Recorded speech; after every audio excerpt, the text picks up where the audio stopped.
Students at USF St. Petersburg recently had the chance to hang out with some exceptional local fifth graders.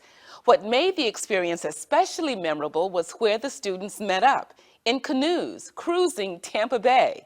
University Beat's Mark Schreiner hopped on board to join them. Both hands out in front. You're getting it, man. Both hands out in front. Put some muscle in it. The upcoming end of the school year was the perfect reason for students from USF St. Petersburg and Fairmount Park Elementary to hit the bay on a Friday afternoon. And I'm really excited just to see the smile on these students' faces when they get out in nature and they just are allowed to just breathe after testing and just be kids again.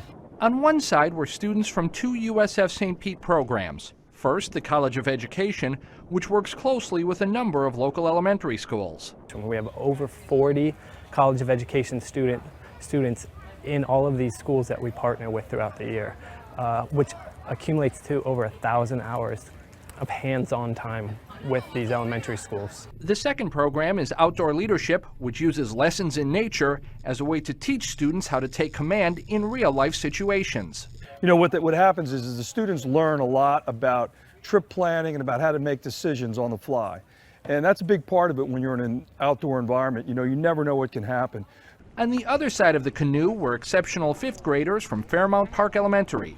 Despite the fact they've spent their entire lives just minutes from the bay, some had never been out on the water before. You know, but you get kids out here like this and say, this is where we live. You know, this is where people have lived for thousands of years.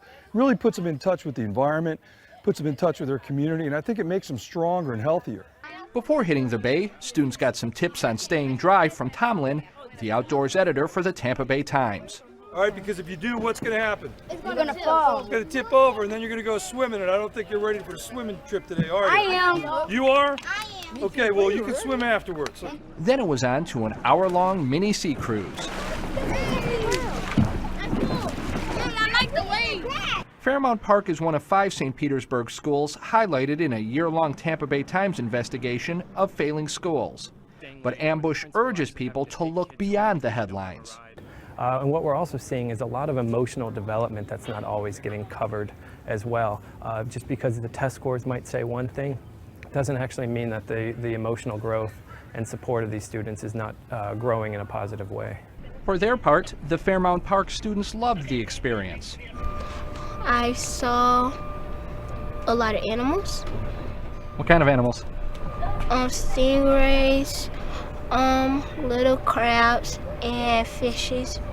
I never feel so free putting my face in the sun and feeling a little bit better. Thanks to a grant from the Juvenile Welfare Board, USF St. Pete's College of Education will continue its outreach with a summer camp for 60 students from 6 local schools. And they're going to be doing activities that are going to be out on our campus, out in the community, as well as academic enrichment programs. And that connection between USF St. Petersburg and its local community can bring benefits to both sides. And it develops a real connection between the university and the community, one that we can only build on and make it better and greater and stronger. For University Beat, I'm Mark Schreiner.